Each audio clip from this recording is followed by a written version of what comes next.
Ramakrishna mission का सेवा व्रत स्वामी प्रभानंद, सह संघ्याध्यक्ष, रामकृष्ण मठ और रामकृष्ण मिशन, बेलूर मठ, हावड़ा। श्री रामकृष्ण पवित्रता, निस्वार्थता, प्रेम तथा करुणा के संयुक्त अवतार हैं। उनकी ही विगलित धारा श्री मां शारदा का नाम धारण कर मानव समाज के द्वारों पर शांति, स्नेह, शक्ति, विश्वास वितरण करती हुई चली आ रही हैं। अनंत ज्ञान, अनंत प्रेम, अनंत कर्म, अनंत जीवों के प्रति दया के सागर श्री रामकृष्ण के अन्यतम प्रतिरूप स्वामी विवेकानंद उसी धारा के भागीरथ सदृश वाहक व प्रचारक हैं। उनके शंख निनाद से दिग दिगंतर के मानवों में जागरण आ रहा है। उनमें से कई लोगों के जीवन के आंगन में जल उठी है आशा की नई दीप, अर्थात श्री रामकृष्ण, श्री मां शारदा और स्वामी विवेकानंद एक ही भावादर्श के तीन रूप हैं। जिस भावधारा के प्रवर्तक श्री रामकृष्ण, उसकी शिल्पी श्री मां शारदा एवं उसके प्रचारक स्वामी विवेकानंद हुए। उन्होंने एक आकर्षक और युगोपयोगी आदर्श प्रस्तुत किया। एक ओर जहां इसकी जड़ें पारंपरिक वेदांत में निहित है, किंतु इसके पत्र पल्लव आधुनिक वैज्ञानिक चेतना, तर्क संगतता और संगठन पद्धतियों से समृद्ध है, जो समस्या संकुल मानव समाज की दिशा है। इन दिव्यत्रयी के जीवन साधना का प्राथमिक प्रमाण यह है कि उनका जीवन विश्व कल्याण के लिए समर्पित है। यह देखा जा सकता है कि काशी विश्वनाथ के दर्शनाभिलाषी श्री रामकृष्ण देवघर अंचल के दुर्भिक्ष पीड़ित दुर्दशाग्रस्त मनुष्यों की सेवा के लिए समर्पित है।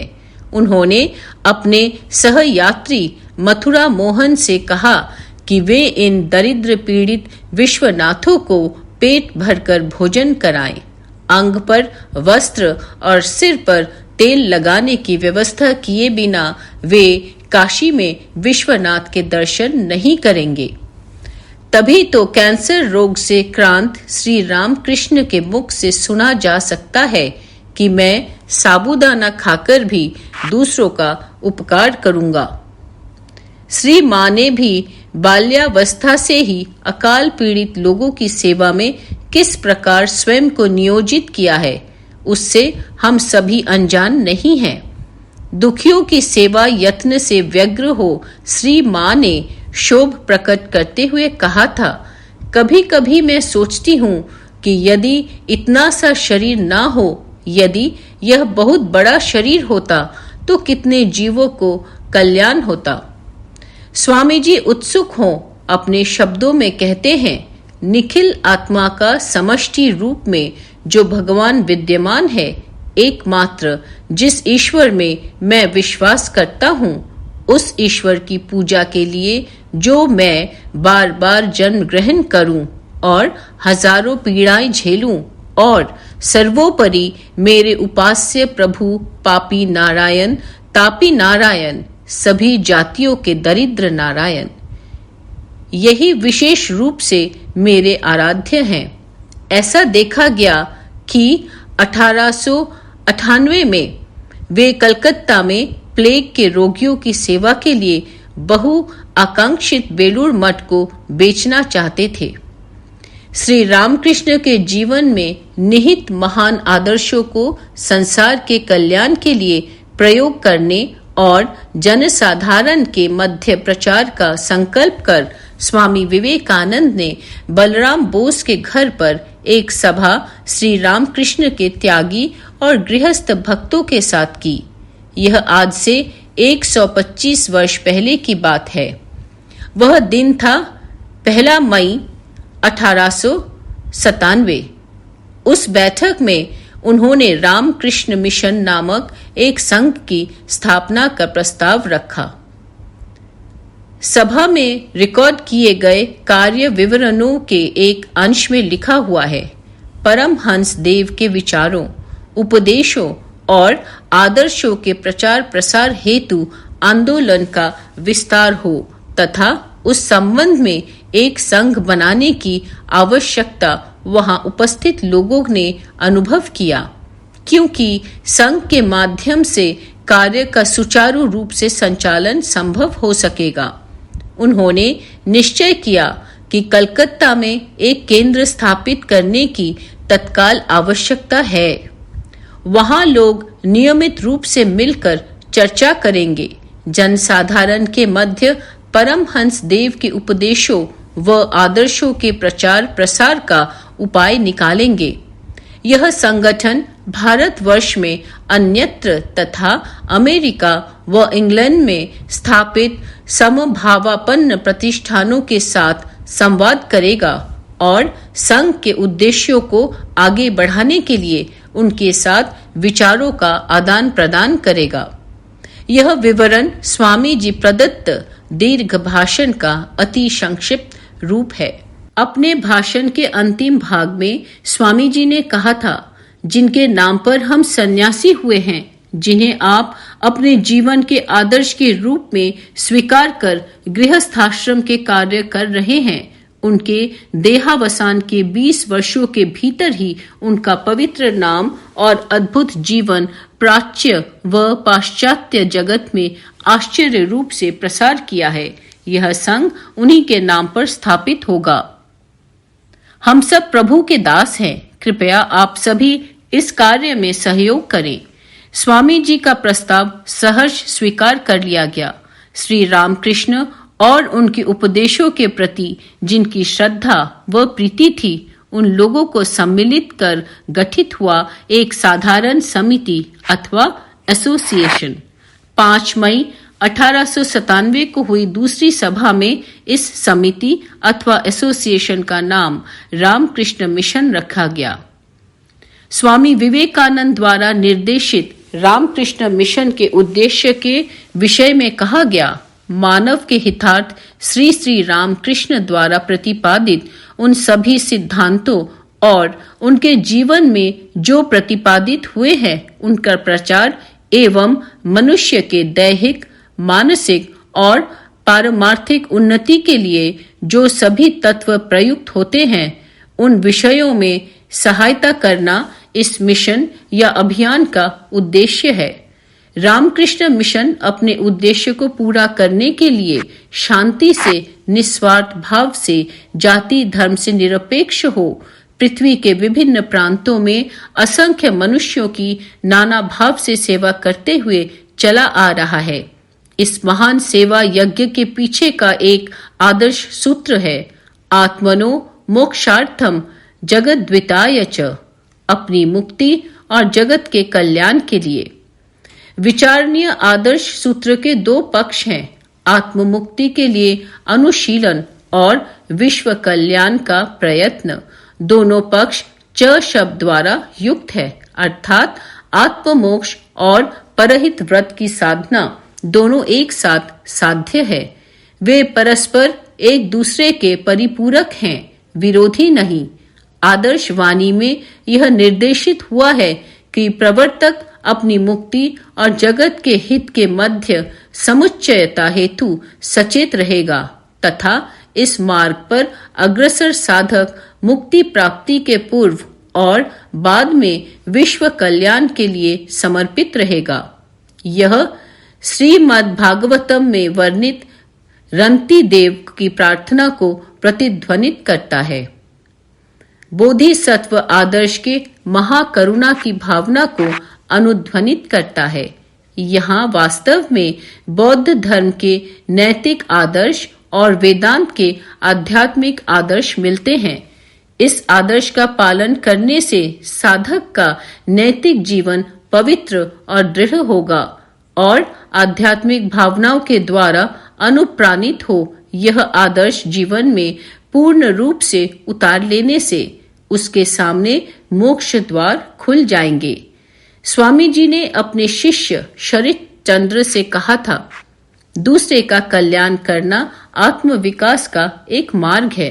यह भी जानना यह एक प्रकार की ईश्वर की साधना है। इसका भी उद्देश्य है आत्म विकास। रामकृष्ण भावांदोलन की नीति है। व्यष्टि की उन्नति के द्वारा समष्टि की उन्नति। स्वामी जी ने कहा था, but the basis of all systems, social और political, rest upon the goodness of men. महान चरित्रवान लोगों की सृष्टि हेतु आत्म मुक्ति और जगत के हित के लिए संयुक्त प्रयास ही व्यापक और सार्वभौमिक रूप से मान्यता प्राप्त मार्ग है। विवेच्य आदर्श ही श्री रामकृष्ण के शब्दों में मनुष्य को मानहुंस सजग करने में सक्षम है। जगत के हित के लिए शिव ज्ञान से जीव सेवा का उपदेश श्री रामकृष्ण के श्रीमुख से निकला है। उस दिन वहां काफी लोग उपस्थित थे, किंतु सेवा दर्श में इस महान विचार ने केवल नरेंद्र नाथ के हृदय को ही आंदोलित किया। उन्होंने सोचा था कि यदि यह ईश्वर की इच्छा है तो वे इसे जगत में व्यावहारिक रूप से प्रकट करने का प्रयास करेंगे। स्वामी विवेकानंद ने समझा था कि शिव ज्ञान से जीव सेवा अद्वैत वेदांत का दार्शनिक आधार है। जो अद्वैत वेदांत अब तक केवल आध्यात्मिक विकास के लिए प्रयोग किया जाता था, उन्होंने उसे जीवन की विभिन्न समस्याओं के समाधान के लिए प्रयोग करने की पहल की। उन्होंने देखा, इस भारत भूमि में आम आदमी की आत्मनिर्भरता की भावना को कभी भी विकसित होने नहीं दिया जाता। उन्होंने इस देश के जनसाधारण के जागरण के लिए, जनसाधारण को आत्मनिर्भर बनाने के लिए अद्वैत वेदांत में निहित प्राणपद और वरद भावना का प्रचार किया। इस प्रकार स्वामी जी ने अद्वैत वेदांत के आलोक में आत्म मुक्ति और विश्व कल्याण के माध्यम से मनुष्य के सामग्रिक कल्याण की परिकल्पना की। क्योंकि द्वैत और विशिष्टाद्वैत में आस्था रखने वाले भी जीवात्मा की अनंत शक्ति को स्वीकार करते हैं, इसलिए उनके भी विवेच्य आत्म मुक्ति और विश्व कल्याण के आदर्श को उत्साहपूर्वक स्वीकार करने में कोई बाधा नहीं। उनके शब्द थे, अभीरभिरिति घोषयति वेदांतडिम डिमः। यह दुमदुभी ध्वनि जगतवासियों के हृदय ग्रंथि को भेद देगा। यही उनका स्वप्न था। उनके इस स्वप्न को साकार करने की दिशा में प्रयत्नशील हुए थे उनके गुरु भाई और अनुयायी, विशेष रूप से स्वामी अखंडानंद जी, जिन्होंने पहली बार मुर्शिदाबाद के दूरस्थ ग्राम महुला अंचल में सर्वप्रथम सेवा योग का अनुष्ठान एक साथ लगभग 3 महीने तक किया था एवं उसके माध्यम से महुला ग्राम को तीर्थ बनाया। रामकृष्ण संघ के इस सेवा तीर्थ के इतिहास को थोड़ा सा याद करना यहाँ अप्रासंगिक नहीं होगा। संयोग से परिव्राजक स्वामी अखंडानंद एक बार घूमते घूमते मुर्शिदाबाद जिले के अकालग्रस्त महुला क्षेत्र में भूख और बीमार लोगों के एक समूह के पास पहुंच गए। उन्होंने दृढ़ता से अनुभव किया कि उनके लिए कुछ करना होगा। कपरदक शून्य सन्यासी स्वामी अखंडानंद जी श्री श्री ठाकुर की छवि के सामने दुर्भिक्ष पीड़ित जनसाधारण के लिए अपने कातर नयनों से रोते रोते प्रार्थना करने लगे। कुछ दिनों बाद उन्हें अपनी प्रार्थना का उत्तर मिला। उन्होंने अनुभव किया कि जैसे श्री श्री ठाकुर उनसे कह रहे हैं, देखो ना क्या होता है। विभिन्न लोगों के अनुत्साहित करने के अतिरिक्त भी उन्होंने निश्चित किया कि वे अकाल पीड़ितों को असहाय स्थिति में छोड़कर नहीं जाएंगे, अपितु उनकी समस्याओं का समाधान करेंगे। महाबोधि सोसाइटी के सचिव चारू चंद्र बोस ने सोसाइटी की ओर से कुछ आर्थिक सहायता करने का प्रस्ताव रखा। इधर स्वामी जी ने उन्हें प्रोत्साहित करते हुए लिखकर भेजा, शाबाश बहादुर, वाहे गुरु जी की फतह, कार्य करते जाओ, जितने पैसे लगेंगे मैं तुम्हें दूंगा। राहत कार्यों का पहला सेवा केंद्र महुला ग्राम में मृत्युंजय भट्टाचार्य के चंडी मंडप में खोला गया। रामकृष्ण मिशन की स्थापना के ठीक 2 सप्ताह बाद 15 मई 1897 का दिन था।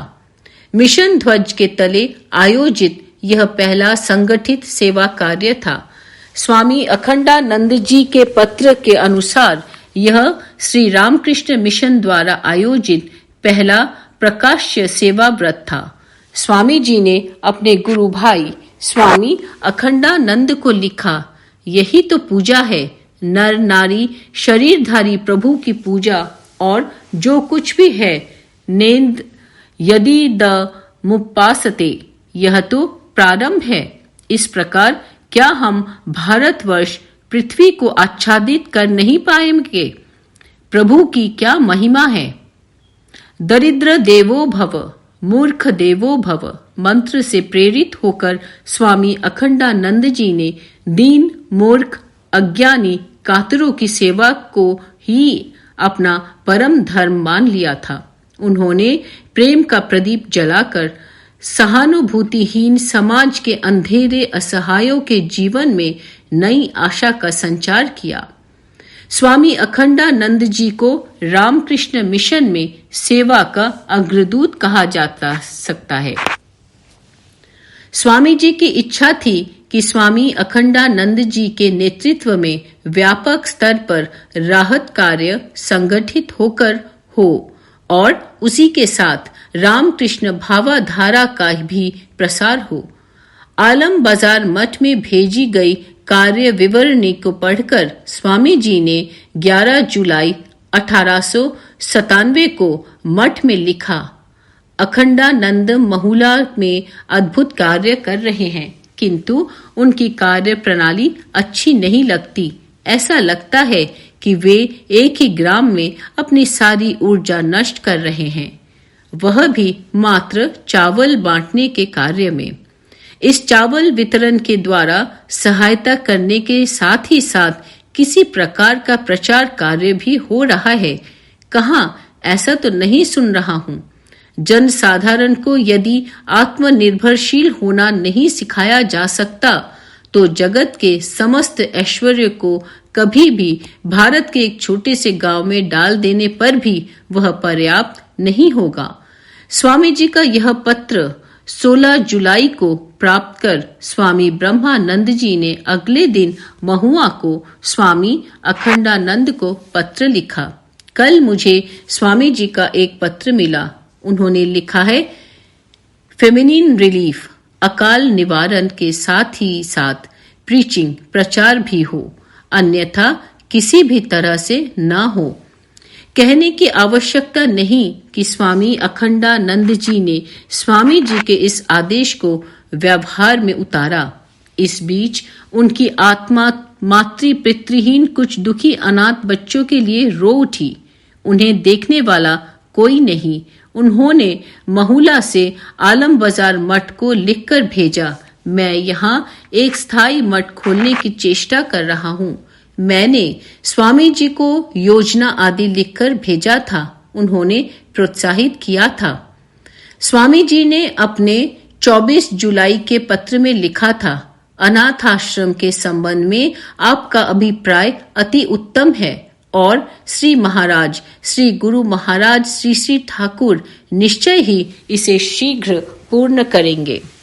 एक स्थायी केंद्र जिससे स्थापित हो, इसके लिए प्राणपण से प्रयास करें। नवंबर मास में अकाल राहत कार्य की समाप्ति के बाद ही स्वामी अखंडानंद जी ने कुछ गरीब अनाथ बच्चों को साथ लेकर एक अनाथ आश्रम की स्थापना की।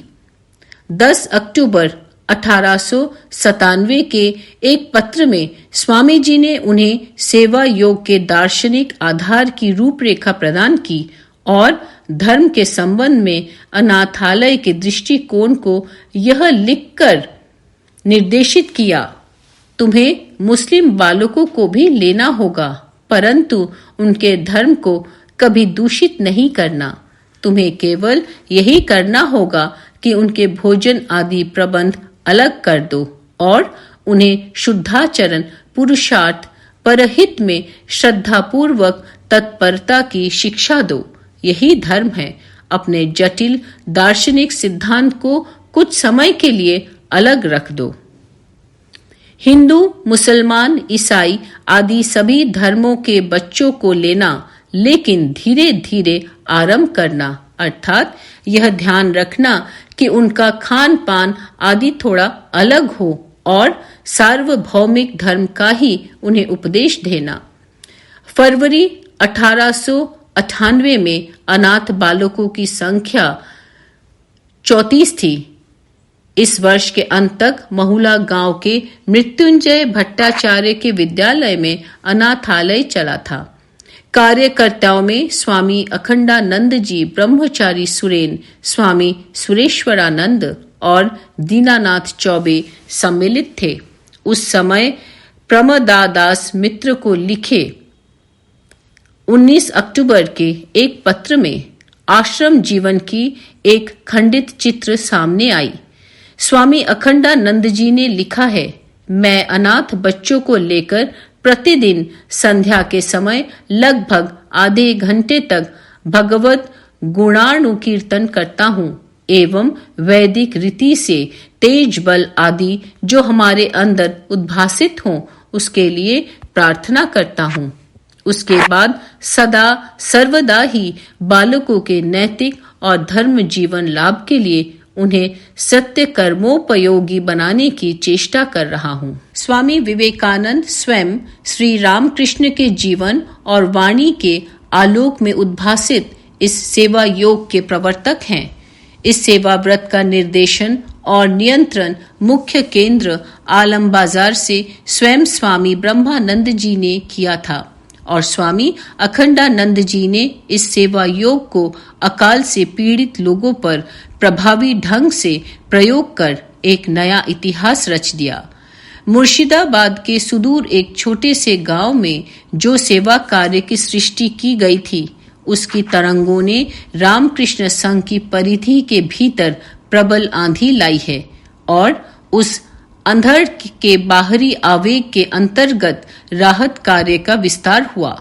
समाज के विभिन्न स्तरों पर इसकी प्रतिक्रिया हुई थी। स्वामी त्रिगुणातीतानंद जी ने 14 अगस्त से वर्तमान बांग्लादेश के दिनाजपुर के विरिल ग्राम में अकाल पीड़ितों के मध्य राहत कार्य का आयोजन किया था। स्वामी विरजानंद ने स्वयं को बिहार के देवघर में अकाल पीड़ित लोगों की सेवा के लिए समर्पित कर दिया। इस समय स्वामी प्रकाशानंद और मठ के कुछ सदस्यों ने 12 अक्टूबर से 8 जनवरी तक दक्षिणेश्वर में विपन्न लोगों के बीच सेवा कार्य किया। स्वामी अखंडानंद और स्वामी सदानंद ने भागलपुर जिले के घोगा में बाढ़ पीड़ित की सेवा की। कलकत्ता में वर्ष 1898 और 1899 में भगिनी निवेदिता और स्वामी सदानंद ने प्लेग से ग्रस्त रोगियों की सेवा का नेतृत्व किया। वर्ष 1899 में स्वामी कल्याणानंद ने राजपुताना के किशनगढ़ में बड़े पैमाने पर अकाल राहत कार्य किया। वर्ष 1900 में स्वामी सुरेश्वरानंद ने मध्य प्रदेश के खंडवा में अकाल राहत अभियान चलाया। संक्षेप में महुला में अनुष्ठित 3 वर्षों के राहत कार्य के दौरान भारत के विभिन्न भागों में सन्यासियों द्वारा चलाए गए राहत कार्यों ने जैसे एक प्रबल हलचल पैदा कर दी, उसी प्रकार संघ के बाहर भी जन समाज को भी प्रभावित किया था। इसका कुछ संकेत समकालीन समाचार पत्रों से मिल सकता है, जैसा कि इंडियन सोशल रिफॉर्मर ने 9 अक्टूबर 1898 को टिप्पणी की, We consider a matter for congratulations that a Hindu sannyasin should invest old ideas with a new significance, such as all commend itself to the spirit of the times. Ramakrishna Mission की सेवा योग की विजय यात्रा इस प्रकार आरंभ हुई और कई बाधाओं का सामना करते हुए अबाध गति से जारी है। स्वाधीनता संग्राम के लिए संघ को कई बार सरकार के संदेह के घेरे में आना पड़ा।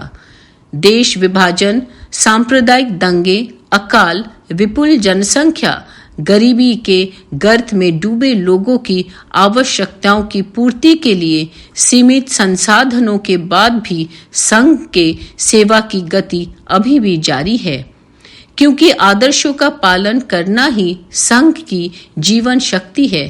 इसी निष्ठा के साथ युक्त है 3000 वर्ष की विचारधारा जो श्री रामकृष्ण द्वारा परीक्षित है। वर्तमान में जैसे जैसे सेवाओं का क्षेत्र बढ़ा है, वैसे वैसे ही रामकृष्ण मिशन के केंद्रों की संख्या भी बढ़ी है।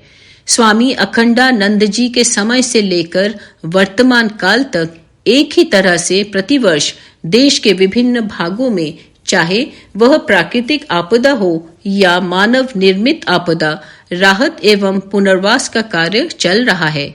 स्वामी जी प्राथमिक आवश्यकताओं के साथ साथ सभी को स्वतंत्र और आत्मनिर्भर बनने में सहायता करना चाहते थे। उसके लिए प्रयोजनीय शिक्षा को, जो समाज की आर्थिक उन्नति के साथ साथ महिलाओं के जीवन स्तर को सुधारने में भी सहायता करे। स्वामी जी ने मनुष्य निर्माणकारी और चरित्र निर्माणकारी शिक्षा पर बल दिया है। इस बात को ध्यान में रखते हुए रामकृष्ण मिशन औपचारिक और अनौपचारिक शिक्षा के माध्यम से बच्चों से लेकर वयस्कों तक सभी के लिए शिक्षा का सुयोग देने का प्रयास करता है।